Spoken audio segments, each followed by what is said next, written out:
আরও একীভূত হচ্ছে দুটি ব্যাংক। এবার রাষ্ট্র মালিকানাধীন দুটি ব্যাংক একীভূত করার চিন্তা করছে সরকার। এমনই একটি তথ্য জানা গেছে দৈনিক সমকাল পত্রিকার প্রতিবেদনে। এখানে বলা হয়েছে কৃষি ব্যাংক ও রাকাব একীভূত করার চিন্তা। প্রতিবেদনটি প্রকাশ হয়েছে ২০ জানুয়ারি ২০২৬। রাষ্ট্র মালিকানাধীন বিশেষায়িত ব্যাংকগুলোর ক্রমবর্ধমান খেলাপি ঋণ, বড় অঙ্কের মূলধন ঘাটতি এবং কাঙ্ক্ষিত সেবা দিতে ব্যর্থতার প্রেক্ষাপটে বড় ধরনের কাঠামোগত সংস্কারের পথে হাঁটছে সরকার। এর অংশ হিসাবে বাংলাদেশ কৃষি ব্যাংক বিকেবি ও রাজশাহী কৃষি উন্নয়ন ব্যাংক রাকাব একীভূত করার চিন্তাভাবনা শুরু হয়েছে।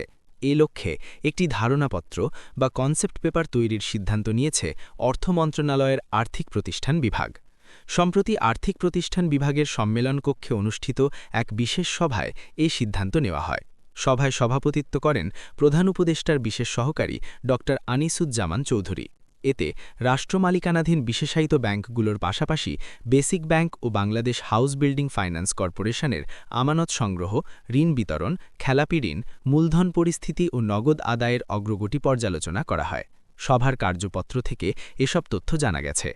বাংলাদেশ ব্যাংক সূত্রে জানা যায়, এসব রাষ্ট্রায়ত্ত বিশেষায়িত ব্যাংক ও আর্থিক প্রতিষ্ঠানের সার্বিক আর্থিক পরিস্থিতি ভালো নয়।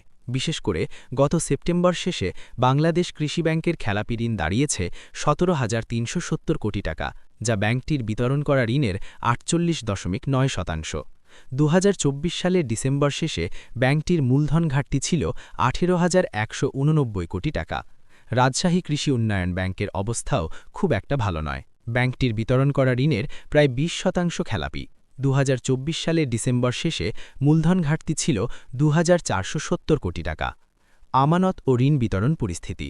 সভায় ২০২৩ সালের জুন থেকে ২০২৫ সালের সেপ্টেম্বর পর্যন্ত আমানত পরিস্থিতি পর্যালোচনায় বলা হয়, বাংলাদেশ কৃষি ব্যাংক, রাজশাহী কৃষি উন্নয়ন ব্যাংক, বেসিক ব্যাংক ও প্রবাসী কল্যাণ ব্যাংক তফসিলি ব্যাংক হওয়ায় তারা সাধারণ মানুষের কাছ থেকে আমানত সংগ্রহ করতে পারছে এবং আমানতের প্রবৃদ্ধিও সন্তোষজনক। তবে Bangladesh house building finance corporation, answer VDP উন্নয়ন ব্যাংক, কর্মসংস্থান ব্যাংক ও পল্লী সঞ্চয় ব্যাংক আমানত সংগ্রহ করতে পারে না। ঋণ বিতরণের ক্ষেত্রে দেখা যায়, গত ৩ অর্থবছরে সব ব্যাংক ও আর্থিক প্রতিষ্ঠানের ঋণ বিতরণ বেড়েছে। তবে রাজশাহী কৃষি উন্নয়ন ব্যাংকের ক্ষেত্রে আমানতের তুলনায় ঋণ বিতরণের পরিমাণ বেশি, যা ঝুঁকিপূর্ণ বলে মন্তব্য করেন ড আনিসুজ্জামান চৌধুরী। তিনি সঠিক গ্রাহক নির্বাচন করে নিরাপদ ঋণ বিতরণের উপর জোর দেন।